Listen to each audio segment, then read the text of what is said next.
우리말 중에 이 막장이라는 말이 있습니다. 이 막장은 이 석탄이나 광석을 캐는 갱도의 가장 안쪽에 있는 작업장을 말합니다. 그런데 예전에는 인생의 막다른 골목에 이른 사람이 마지막으로 가는 곳이 막장이었습니다. 그래서 이제 그런 사람을 향해서 우리가 막장 인생이라는 말이 거기서 나온 거죠. 오늘 본문에 나오는 이 무비보셋은 인생에서 가장 밑바닥으로 추락한 사람입니다. 그는 한때 잘 나가던 사람이었습니다. 그는 할아버지 사울이 이스라엘의 초대 왕이었고 또 그의 아버지 요나단은 이제 그 차기 왕으로 이제 결정된 왕세자였습니다. 그리고 이제 이 무비보셋은 자기 아버지 요나단을 이어서 이제 왕위를 계승할 왕세 손입니다. 그래서 그는 왕궁에서 자라면서 굉장히 그 존귀한 귀한 삶을 살았습니다. 그런데 할아버지 이 사울 왕과 아버지 요나단이 블레셋과의 전쟁에서 그만 전사를 합니다. 같은 날에 이제 전사를 해요. 그때부터 이 무비보셋의 불행은 시작이 됩니다. 그때 이 무비보셋의 나이가 5살이에요. 5살. 그런데 더 불행하게 된 것은 그의 유모가 이제 사울 왕과 다윗이 요나단이 전쟁에서 이제 죽었다는 소식을 듣자마자 급히 이제 그 아이 5살 먹은 그 무비보셋을 안고 도망가다가 아이를 떨어뜨려서 이제 두 다리를 불구를 만듭니다. 어떻게 잘못 떨어졌는지 두 다리가 이제 불구가 됐어요. 자, 사무엘하 4장 4절 한번 우리 보겠습니다. 자, 같이 한번 읽어볼까요? 시작. 사울의 아들 요나단에게 다리 저는 아들 하나가 있었으니 이름은 무비보셋이라. 전에 사울과 요나단이 죽은 소식이 이스라엘에서 올 때에 그의 나이가 5살이었는데 그 유모가 안고 도망할 때 급히 도망하다가 아이가 떨어져 절개 되었더라. 여러분 그 선천적인 장애보다도 이 중도 장애가 더 삶이 어렵다고 합니다. 왜냐하면 이제 처음부터 생활하는 것을 다시 이제 익혀야 되고 배워야 되고 또 적응을 해야 되기 때문에 이 선천적인 장애보다 중도 장애자가 더 어렵다는 거예요. 5살 때는 그래도 좀 걸었잖아요. 이 무비보셋이. 그런데 두 다리를 절게 되었어요. 그러니까 이 중도 장애를 입은 거죠. 그러니까 굉장히 어려웠겠죠. 또 두 다리를 절게 되면 그 걷는 모습이 아무래도 뒤뚱거리고 또 온전하지 못하니까 많은 사람들에게 아마 놀림도 당하지 않았을까 이런 생각을 하게 됩니다. 더더군다나 이제 왕권이 이 사울 왕가에서 이 다윗에게로 넘어갔습니다. 그래서 이 무비보셋은 이 몰락한 왕조의 후손이 되어 가지고 그는 자기 집에서도 못 살아요. 그리고 어디로 가냐면 이 노드발 암미엘의 아들 마길의 집에서 이제 숨어 삽니다. 자, 사무엘하 9장 4절을 한번 같이 보겠습니다.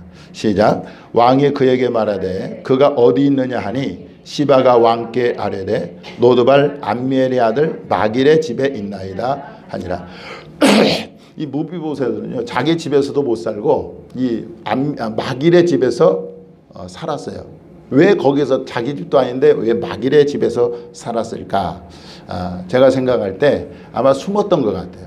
이제 몰락한 왕조이기 때문에 숨었던 것 같은데 여러분 그 권력이라는 것이 굉장히 비정하지 않습니까? 수양대군이 임금인 이 어린 조카 단종을 끌어내리고 자신이 왕이 됩니다. 이제 단종을 그 철원에 그 강원도 영월로 유배를 시키고 그것도 모자라서 거기서 이제 죽여요. 자객을 보내 가지고 이제 죽입니다. 단종 보기 운동을 이제 펼쳤던 이 사육신이 있어요. 사육신. 우리가 성삼문을 비롯한 6명의 그 신하들이 단종 보기 운동을 하다가 그 사람들도 처참하게 이제 죽임을 당하고, 심지어 친동생인 이 금성대군까지 자신의 왕권의 걸림돌이 된다고 해서 이제 가차없이 죽입니다. 이게 이제 수양대군 세조가 한 일인데, 이 권력 앞에는요, 이 피도 눈물도 없는 것 같아요. 이것은 어쩌면 이 무비보셋은 자신을 죽이려는 자객이 오지 않을까 늘 두려워했던 것 같아요. 그래서 두 다리는 절고 있고, 그리고 왕조는 이제 몰락해 있고, 그러니까 이제 항상 그 마길의 집에서 숨어 살면서 누군가 나를 죽이려 오지 않을까, 이런 두려움 속에서 아마 살았지 않았나, 이런 생각이 드는데요. 그래서 그의 삶이 그야말로 처참한 삶이 되고 비참한 삶이 되었다는 거예요. 근데 우리는 그것을 어디에서 알 수 있냐면, 이제 다윗 왕이 그를 불렀을 때 그가 다윗상 앞에서 고백한 말이 있습니다. 자, 사무엘하 9장 8절을 한번 볼까요? 자, 시작. 그가 절하여 이르되 이 종이 무엇이기에 왕께서 죽은 개 같은 나를 돌아보시나이까. 지금 자기를 뭐라고 표현하고 있어요? 죽은 개로 표현하는, 죽은 개. 그러니까 자기가 얼마나 자기 자신에 대해서 비하를 하고, 그리고 자신에 대해서 그렇게 죽은 개라고 표현하고 있는. 그러니까 그 무비보셋의 삶이 철저하게 무너졌다는 것을 알 수가 있습니다. 우리 역시 인생의 바닥을 칠 때가 있습니다. 어떤 사람은 건강이 무너져서 바닥을 칠 때가 있고, 우리 주보에 보면 정말 그 기도 부탁을 하는 분들의 그 기도 제목이 나오는데 다 건강이 갑자기 백혈병이 오고 갑자기 위암이 걸리고 해서 지금 힘겨운 투병 가운데 있는 사람들도 있어요. 또 어떤 사람은 경제적 어려움 때문에 바닥을 치는 사람도 있고, 어떤 사람은 여러 가지 힘든 상황이나 문제 때문에 인생의 바닥을 칠 때가 있습니다. 이럴 때 사람들은요, 낙심하고 절망하게 되죠. 더 이상 희망이 없다고 생각하고 인생을 포기하는 사람들이 또 얼마나 많은지 모릅니다. 가천대학교 송진구 교수는 그가 쓴 더 희망이라는 책에서 이렇게 말했습니다. 자살하는 사람들은 가난해서도 또 먹고 살기 힘들어서도 돈 때문에 죽는 것이 아니라는 거예요. 그들은 희망 때문에 죽는다는 거죠. 다시 말하면 희망이 없어서 죽는다, 이렇게 그는 얘기를 했습니다. 사실 하나님을 믿는 성도들도 인생이 바닥을 칠 때 낙심하기는 마찬가지입니다. 우리가 인생의 고난을 당하고 문제를 만나고 이렇게 무비보셋처럼 철저하게 인생의 바닥을 길 때 우리 믿는 사람들도 역시 낙심하기는 마찬가지인데, 그때는 하나님이 잘 보이지 않아요. 그리고 하나님께서 자기를 떠난 것 같고 또 버린 것 같은 느낌이 들 때도 있습니다. 그래서 신음하며 탄식하게 되는 거죠. 하루아침에 10 자녀와 모든 재산을 잃어버린 욥이 그러했습니다. 고난이 그에게 닥치니까 이제 하나님이 안 보이는 거예요. 그동안 하나님이 늘 자기와 함께했고 자기를 도와주셨고 은혜를 베푸신 그 하나님이 막상 고난을 닥치니까 도저히 보이지 않은 것입니다. 사실은 보이지 않은 것에 같이 계셨지만은 그의 눈에 보이지 않은 거예요. 왜냐하면 고난이 너무 크기 때문에. 자, 욥기 23장 8절 9절 한번 볼까요? 자, 욥의 고백입니다. 시작. 그런데 내가 앞으로 가도 그가 아니 계시고 뒤로 가도 보이지 아니하며 그가 왼쪽에서 일하시나 내가 만날 수 없고 그가 오른쪽으로 돌이키시나 배울 수 없구나. 도대체 하나님 어디 가셨습니까? 내가 지금 이렇게 힘든데, 내가 이렇게 인생의 바닥을 기고 있는데 하나님 도대체 어디 있습니까? 도대체 하나님이 보이지 않은 것 같고 없는 것 같아요. 우리가 그 다윗이 구약의 중심 인물이라고 할 수가 있는데, 다윗 역시 인생의 바닥을 많이 경험을 했습니다.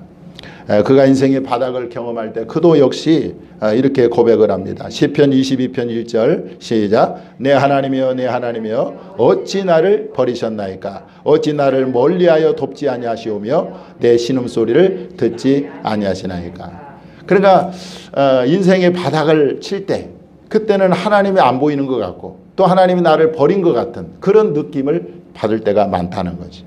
자, 그런데 이 믿음의 사람들은요, 때로는 낙심은 하지만 절망하지 않는다는 거예요. 왜냐하면 하나님이 그래도 살아계시기 때문에 그렇습니다. 유대인들은 거의 1900년 동안이나 나라 없이 세계를 떠돌며 박해를 받았습니다. 유대인의 박해의 절정은 나치에 의한 유대인 학살입니다. 그래서 600만 명이나 나치에 의해서 이제 죽임을 당하잖아요. 어떻게 보면 이스라엘 전체가 그야말로 국민이 완전히 나락으로 떨어진 상황입니다. 자, 그런데 이 포로 수용소에 갇힌 어느 유대인이 이 수용소 벽에 이런 글을 남겼습니다. 자, 한번 볼까요? 태양이 빛나지 않아도 나는 태양을 믿는다. 사랑이 보이지 않아도 나는 사랑을 믿는다. 하나님이 아무 말씀이 없으셔도 나는 그분을 믿는다. 이 유대인의 포로 수용소, 그야말로 그건 인간이 아니었습니다. 인권이 철저하게 무시가 되고, 그리고 이제 병들어 죽거나 또 총살당해서 죽거나 또 가스실에서 죽는 그런 극한 상황 속에서도 이 유대인은 이런 고백을 했던 거예요. 하나님이 아무 말씀이 없으셔도 나는 그분을 믿는다. 저는 이 글을 보면서 이 신앙의 저력이 얼마나 대단한가라는 생각을 하게 됩니다. 절망적인 상황 속에서도 절망하지 않는 것은 여러분 신앙의 힘인 줄 믿습니다. 바울은 이것을 아주 잘 고백하고 있어요. 자, 고린도후서 4장 8절 9절 한번 보겠습니다. 한번 읽어보겠습니다. 시작. 우리가 사방으로 우ገብ상을 당하여도 쌓이지 아니하며 답답한 일을 당하여도 낙심하지 아니하며 박해를 받아도 버림받지 아니하며 거꾸러뜨림을 당하여도 망하지 아니하고. 할렐루야. 네. 이게 여러분들 그 믿음의 힘이고요. 신앙의 저력인 거지.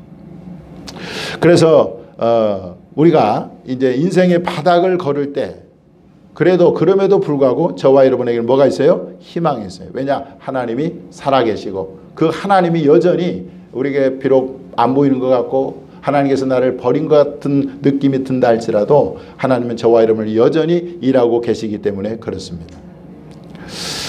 자, 인생의 밑바닥에 떨어진 이 무비보셋에게 이 삶의 반전이 일어납니다. 바로 다윗 왕이 자신의 친구이자 무비보셋의 아버지인 요나단으로 말미암아 그에게 은총을 베푼 것입니다. 우리가 지난주에 이제 요나단과 다윗의 우정을 살펴봤잖아요. 요나단은 여러 번 이 다윗을 위기에서 건져줍니다. 만약에 요나단의 도움이 없었다면 다윗은 이스라엘 왕이 되지 못했을 수도 있어요. 다윗은 변함없이 이렇게 우정을 지킨 이 요나단을 잊지 않고 이 요나단의 아들 무비보셋을 이제 데려다가 은혜를 베풀죠. 그는 이제 어디서 사느냐 물어서 이제 그 사는 곳에서 그를 불러서 그리고 그에게 이 자기 할아버지 사울 왕의 모든 밭을 그에게 돌려줍니다. 그리고 더 놀라운 것은 그 무비보셋으로 하여금 왕의 상에서 이제 떡을 먹게 한다는 거죠. 자, 우리 사무엘하 9장 7절 말씀 한번 읽어보겠습니다. 시작. 다윗이 그에게 이르되 무서워하지 말라. 내가 반드시 내 아버지 요나단으로 말미암아 내게 은총을 베풀리라. 내가 내 할아버지 사울의 모든 밭을 다 내게 도로 주겠고 또 너는 항상 내 상에서 떡을 먹을지니라. 그래서 실제로 무비보셋은요, 이 오늘 본문 말씀처럼 왕자 중에 하나처럼 왕의 상에서 이제 식사를 하죠. 이것은 뭐죠? 다윗이 무비보셋을 이제 왕자처럼 대한 거, 왕자처럼. 자, 여러분 이것은 무엇을 의미합니까? 그는 인생의 밑바닥에서 이제 끌어올려져 가지고 영광의 자리에 앉은 거예요. 영광의 자리에. 그는 축복된 자리에 앉았고 복된 자리에 앉았고 그리고 다시 그는 존귀하게 되었고 또 영광스럽게 되었습니다. 하나님은 때로 저와 여러분을 인생의 밑바닥을 걷게 하실 때가 있습니다. 그러나 하나님은 언제든지 저와 여러분을 인생의 밑바닥에서 끌어올리실 수 있는 분이라는 거죠. 우리를 항상 우리의 인생을 반전시켜서 우리를 영광의 자리로, 존귀한 자리로 앉게 하실 수 있는 분이라는 겁니다.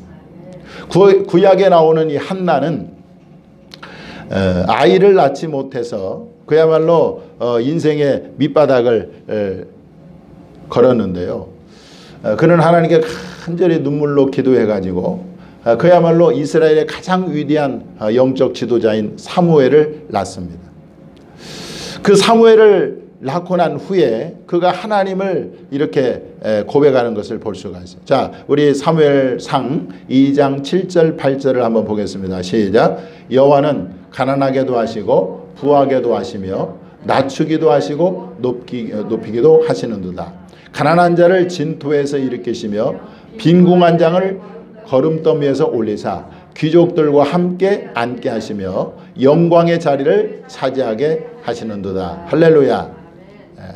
여기 보니까 하나님은 뭐요? 가난하게도 하고 부하게도 하시고 또 낮추기도 하시고 높이기도 하신다. 이 가난한 자를 진토에서 일으키시고 빈궁한 자를 거름더미에서 올리사 귀족들과 함께 앉게 하시고 영광의 자리를 차지하게 하신다. 이렇게 말씀하고 있습니다. 참 우리 아들 이야기를 제가 안 할 수가 없는데 조한이가 이제 초등학교 1학년 때 희귀난치 질환인 재생불량성 빈혈 판정을 받았습니다. 그때부터 이제 우리 가족은 그야말로 피말리는 시간들이었죠. 결국 초등학교 5학년 때 타인 골수이식을 받게 되었습니다.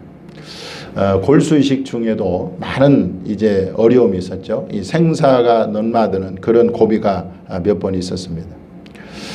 그때가 우리 가정으로서는 가장 인생의 밑바닥이라고 생각이 됩니다. 그런 아들이 지금은 건강하게 돼서 이제 그야말로 오늘 한국에서 말하는 명문대를 다니고 그리고 최근에 이제 하나님께서 또 변리사 수석 합격하게 하셨습니다. 저는 이제 이렇게 아들을 자랑하는 것보다는 하나님이 우리 가정을 그야말로 인생의 밑바닥과 같은 그런 곳에서 이렇게 우리를 일으켜 세워주시고 또 영광의 자리에 앉게 하셨다고 믿는 것입니다. 사랑하는 성도 여러분, 무비보셋처럼 민생의 밑바닥을 경험하고 있습니까? 분명한 것은 그것이 끝이 아니라는 것입니다. 이 무비보셋이요, 그를 데려다가 왕자처럼 대우했던 이유는 바로 요나단 때문에 그렇게 했다는 거예요. 요나단 때문에. 저와 여러분이 예수 그리스도를 믿고 또 예수 그리스도를 붙들고 있는 한 하나님께서 저와 여러분을 반드시 우리를 이렇게 세우시고 우리 인생을 반정시켜 주시고 그리고 우리를 새롭게 하실 줄 믿습니다. 그리고 궁극적으로 저와 여러분을 하늘의 영광의 자리에 앉게 하여 주실 줄 믿는 것입니다. 예수님은 자신을 믿고 따르는 제자들에게 이렇게 말씀하셨습니다. 우리 누가복음 22장 28절에서 30절 말씀을 한번 보겠습니다. 자, 시작. 너희는 나의 모든 시험 중에 항상 나와 함께한 자들인즉 내 아버지께서 나라를 내게 맡기신 것 같이 나도 너에게 맡겨 너희로 내 나라에 있어 내 상에서 먹고 마시며 또는 보좌에 앉아 이스라엘 12지파를 다스리게 하려 하노라. 할렐루야. 그러니까 주님을 우리가 요나단이 다윗이 요나단 때문에 이 무비보셋을 끌어올려서 그의 상에서 왕자처럼 이렇게 그의 명예를 회복하고 그 다음에 그의 신분을 회복시켜 주신 것처럼 우리가 예수 그리스도를 믿음으로 말미암아 하나님께서 우리를 때로는 그야말로 인생의 윗바닥 같은 그런 삶을 살다 할지라도 반드시 우리를 일으키시고 또 세우시고 영광의 자리에 앉게 해 주신다는 것입니다. 그러면 여러분 끝까지 그 예수 그리스도를 믿고 또 의지해서 이런 은혜가 저와 여러분에게 있기를 주님의 이름으로 축원합니다. 기도하겠습니다.